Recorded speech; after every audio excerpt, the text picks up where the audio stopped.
Два в одном. В театре Карима Тинчурина совместили две крупные даты. Здесь совместно с благотворительным фондом «Закят» и Духовным управлением мусульман провели благотворительную акцию, посвященную прошедшему Курбан-байраму и предстоящему Дню пожилого человека. Она прошла в резиденции для пожилых «Гармония». Зарядилась там теплом Аксинья Крупчатникова.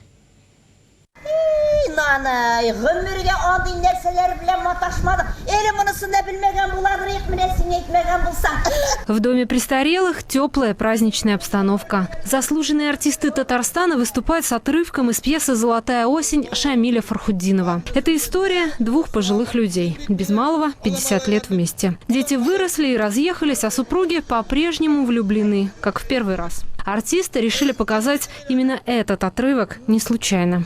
Им наш подарок, именно вот этот спектакль мы привезли. Мы такое деликатное место взяли, что им трудно и не тяжело было.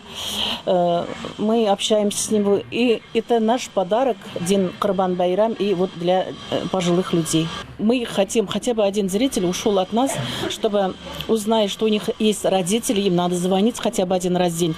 И хотя бы писать смс-ка, что они живы, здоровы. Мы хотим дарить им счастье хотя бы немножечко. Если мы подарим для них радости, мы будем счастливы. Такие благотворительные акции здесь не редкость. Работники резиденции для пожилых людей делают все, чтобы скрасить старость своих постояльцев, сделать ее счастливой. Здесь у нас такая мини-семья. То есть все, кто заходит к нам, сразу говорят, первое, это все у вас как дома, грубо говоря. То есть не в учреждении именно какое-то социальное попадает, а вот как дома, домашняя обстановка. Это мы стараемся делать прежде всего.